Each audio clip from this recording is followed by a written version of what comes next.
Hai, selamat datang di Nostalgia Movie. Bagaimana nih kabar kalian? Semoga baik-baik saja ya.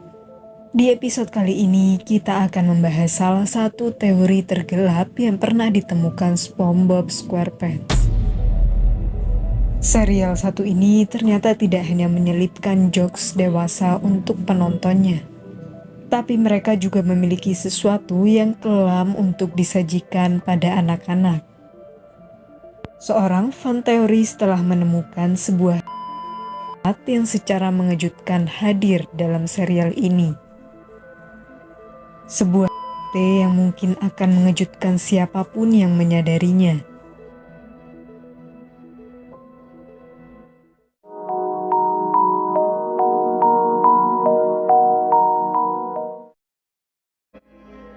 Seorang YouTuber yang kini dijuluki dengan istilah The SpongeBob Guy karena dedikasinya membuat beragam teori konspirasi dari serial SpongeBob. Nah, dari beberapa teori yang dia buat, ada sebuah teori yang menurut kita ini serem banget. Jika menurut kalian teori Mr. Puff atau teori evolusi adalah yang terseram, maka teori ini mungkin bisa lebih seram. Karena tidak ada yang menyangka jika serial ini menyelipkan sesuatu yang gelap banget. Oke, dari tadi kita ngomongin tentang apa sih sebenarnya yang dimaksud? Adalah Goofy Goober, saat pemuja alien yang terdengar konyol. Tapi tonton sampai akhir bahwa ini bukan hanya teori biasa. Goofy Goober tidak banyak dibahas dalam serial ini. Goofy Goober memang terlihat seperti tempat makan es krim yang menyenangkan. Namun ternyata mereka memiliki sebuah misi mengerikan untuk para pelanggannya.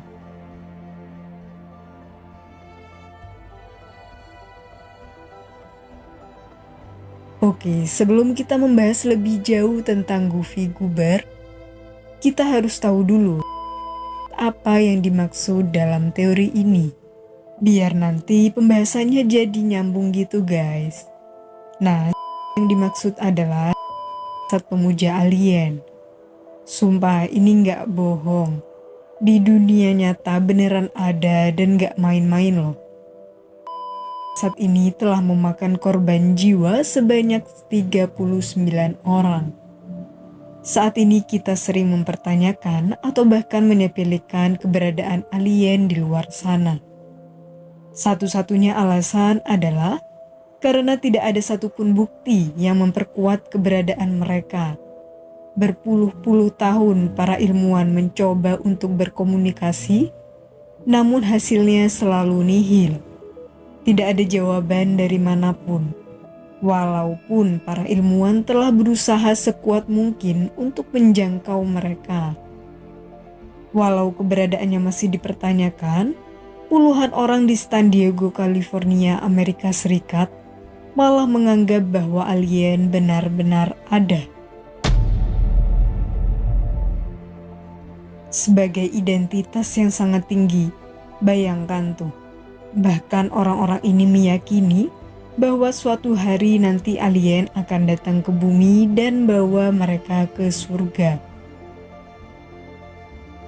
Seriusan deh, ini nggak bercanda karena ini benar-benar ada. Mereka tergabung dalam sebuah organisasi bernama Heaven's Gate atau Gerbang Surga. Kalau kalian nggak percaya, kalian bisa cari sendiri di internet tentang Heaven's Gate. Bahkan sudah ada salah satu produk yang membuat film dokumenter tentang organisasi ini. Apa yang membuat Heaven's Gate begitu fenomenal sehingga dibicarakan banyak orang, bahkan dijadikan film dokumenter. Alasannya adalah salah satu 39 anggota termasuk ketua dari organisasi ini memutuskan untuk bunuh diri massal pada Maret 1997 silam, dinyatakan meninggal. Setelah mereka diketahui memakan obat anti kejang bernama fenobarbital secara berlebihan. Tidak hanya itu, mereka juga menutup kepala mereka dengan plastik sehingga terjadi asia. Sebuah kondisi di mana tubuh kekurangan oksigen. Ya bayangin aja, kepalanya ditutupin pakai plastik, nggak bisa nafas. Kenapa mereka bisa senekat itu? Ya tadi, gara-gara pandangan mereka yang meyakini bahwa suatu hari nanti, alien akan muncul dan membawa mereka ke surga. Organisasi ini didirikan pada tahun 1974 dan memiliki puluhan anggota dari beragam latar belakang. Aneh banget tahu orang-orang yang ikut organisasi ini. Justru di sana adalah orang-orang pintar yang kerjaannya tuh ada yang jadi asisten medis, editor programmer, konsultan komputer, pemilik butik, dan beragam pekerjaan bergengsi lainnya. Pada tahun 1995, terdapat sebuah berita yang menggemparkan bagi masyarakat khususnya organisasi ini. Berita tersebut menyatakan bahwa tahun 1997 nanti akan ada sebuah komet yang melewati bumi. Komet tersebut diberi nama Komet Hale-Bopp. Orang-orang pada antusias, apalagi komet ini kemungkinan bisa dilihat dengan mata telanjang. Namun, tidak ada yang lebih excited dari organisasi Heaven's Gate.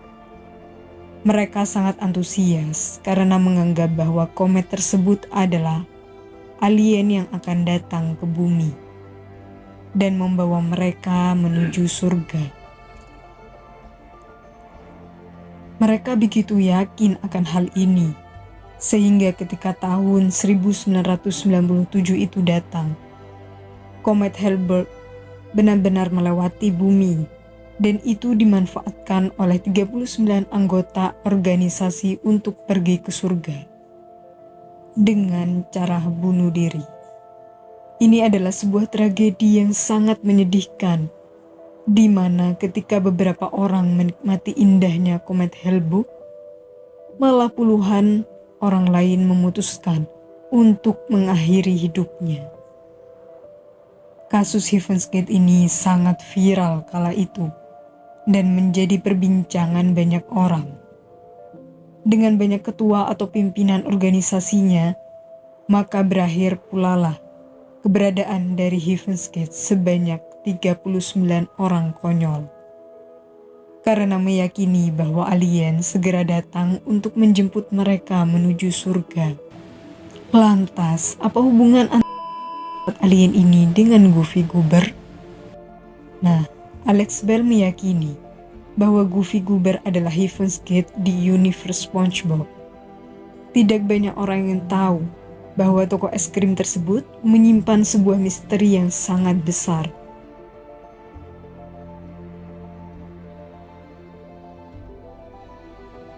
Misteri Goofy Goober seperti yang disebutkan sebelumnya. Goofy Goober dalam serial SpongeBob sangatlah mirip dengan Heaven's Gate di dunia nyata. Dalam sistem terbaru SpongeBob, serial ini pernah membuat sebuah episode yang cukup janggal dan membuat orang-orang mulai mempertanyakan eksistensi dari toko es krim satu ini. Episode tersebut berjudul The Goofy Newbie yang tergabung dalam season 12, tepatnya episode 258B. Dalam episode ini, Patrick akhirnya bisa diterima kerja di Goofy Goober dan layaknya tempat kerja yang lain. Patrick disuruh untuk menonton video company profile atau video pengenalan perusahaan. Dalam video tersebut, sebenarnya tidak ada yang aneh, isinya sama seperti video company profile yang lain. Video tersebut menjelaskan tentang bagaimana terbentuk hingga apa saja yang harus dilakukan oleh karyawan saat bekerja. Everything science, normal semuanya, tampak normal. Hingga kalian menyadari sesuatu yang aneh saat video tersebut menjelaskan tentang hal-hal yang harus dilakukan oleh karyawan. Terdapat satu poin yang aneh karyawan di sana. Dalam video tersebut harus melaksanakan 3 hal penting. Di antaranya, 1. Selalu bersih saat bekerja. 2. Harus bekerja dengan baik. Tidak harus percaya pada ekstraterestrial atau alien. Coba kalian perhatikan cuplikannya. Our newest employee now have the privilege. We only ask that you 1. Practice good hygiene, 2. Maintain good work habits, and 3. Believe in extraterrestrials. Peace and ice cream!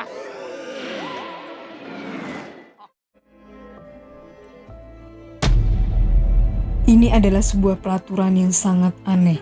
Buat apa pula karyawan harus percaya pada ekstraterestrial atau alien? Coba kalian perhatikan dalam scene ini. Pesawat terbang berbentuk es krim ini didesain layaknya sebuah UFO atau piring terbang. Peristiwa itu melayang di atas toko Goofy Goober Gates tadi. Disebutkan bahwa mereka meyakini adanya alien dari luar angkasa. Kemudian dalam mesin ini, si penemu Goofy Goober lantas masuk ke dalam UFO tersebut dan dibawa entah kemana. Nah, ini yang bikin merinding. Kalian ingat kan, tadi salah satu doktrin dari Heaven Kids adalah mereka meyakini bahwa suatu hari nanti alien akan datang dan membawa mereka ke tempat yang lebih baik. Doktrin ini benar-benar divisualisasikan dalam episode ini. Apakah benar Goofy Goober ini sebenarnya merujuk pada ini?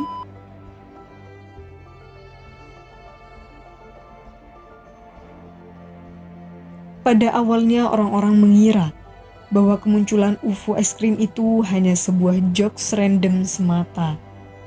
Tapi harusnya kalian bisa mempertanyakan kenapa mereka memilih jokes tersebut. Sebenarnya adalah ketika sebagian orang menganggap bahwa ini hanyalah sebuah random jokes biasa. Alex Bell meyakini bahwa sebenarnya SpongeBob benar-benar memberitahu kita bahwa scene ini merujuk pada Heaven's Gate. Oke, kalau misalnya Goofy Goober adalah sebuah sekte, adakah bukti yang mendukung teori ini? Tentu saja ada.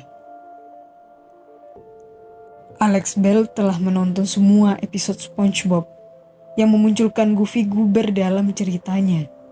Di sini kita akan melihat beberapa hal yang biasanya ditemukan dalam sekte dan secara mengejutkan ditemukan juga dalam toko es krim Goofy Goobers. Pertama, ciri-ciri dari sekte adalah menanamkan kecintaan pada anggotanya. Biasanya sekte tersebut berusaha untuk menanamkan kecintaan anggota pada sekte itu. Salah satunya dengan cara merubah identitas. Setidaknya para anggota memakai pakaian atau atribut dari sekte tersebut. Hal ini bisa kita temukan dengan mudah di Goofy Goobers. Apakah kalian menyadari bahwa setiap orang yang masuk ke dalam kedai es krim tersebut harus mengenakan atribut yang diberikan oleh Goofy? Biasanya kan kalau restoran biasa ya, hanya karyawan atau orang-orang yang bekerja di sana saja yang menggunakan atribut. Tapi di Goofy Goober ini nggak cuman karyawannya aja, tapi semua pelanggannya juga harus mengenakan atribut Goofy. Hal ini membuat orang yang datang ke sana merasa disambut, atau memunculkan perasaan yang dimiliki pelanggan merasa lebih diapresiasi. Padahal kenyataannya itu adalah siasat dari Goofy Goober supaya pelanggannya masuk ke sekte alien tersebut.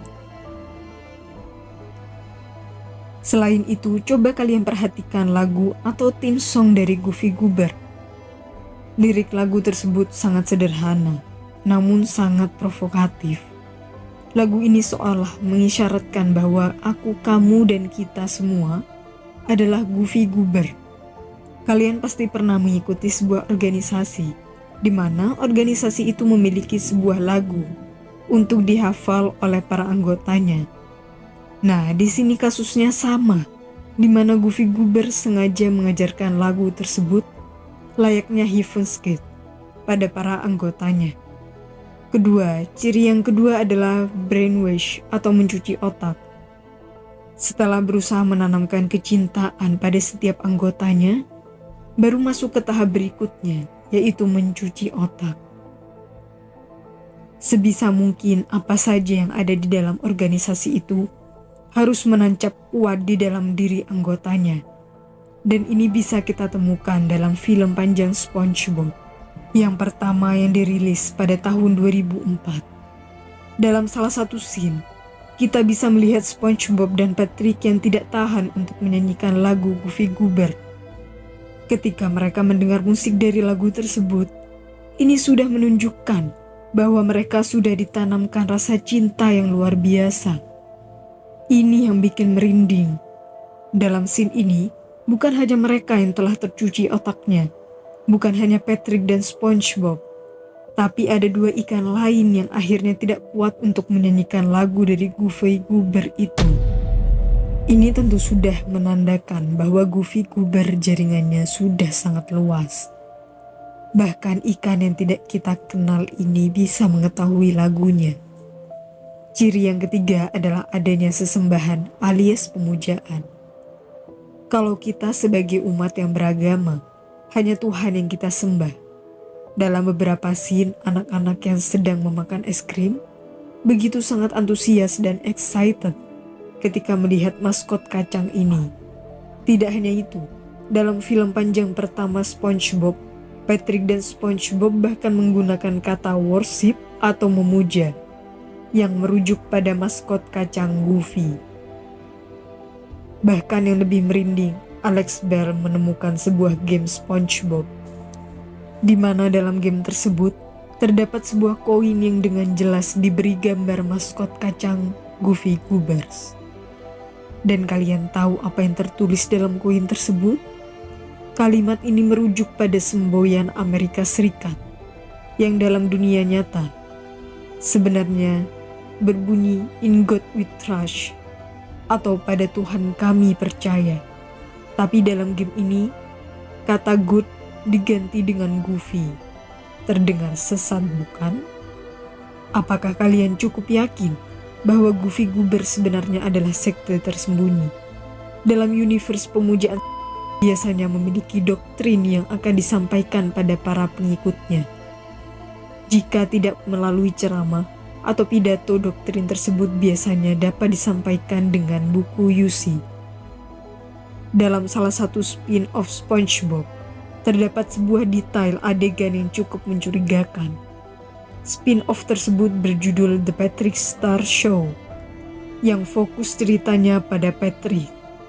Saat Patrick sedang memakan es krim bersama temannya, kita melihat penjual es krimnya sedang membaca sebuah buku yang covernya itu adalah es krim. Nah, ini terasa janggal. Karena ya buat apa penjual es baca buku tentang es? Maksudnya coba kita bandingkan dengan Squidward. Saat ia sedang tidak terlalu sibuk bekerja, Squidward pun memilih untuk membaca buku yang menghibur. Misalnya majalah hingga buku tentang klarinet. Tapi penjual es krim ini malah membaca tentang es krim ini. Sama seperti anggota Heaven's Gate yang membaca buku tentang Heaven's Gate. Karena memang asalnya adalah pembuat es krim, maka yang dibaca oleh penjualnya juga es krim. Jangan-jangan itu bukan buku sembarangan. Percayalah, ini semua hanyalah permulaan. Karena yang lebih gelap baru saja dimulai. Terima kasih karena telah menonton video ini hingga akhir. Luangkan waktu untuk like, share, dan komen. Jika kalian suka video ini, tekan tombol subscribe dan aktifkan notifikasi loncengnya supaya kalian tidak pernah ketinggalan video-video terbaru dari kami. Sampai jumpa di episode Nostalgia Movie berikutnya.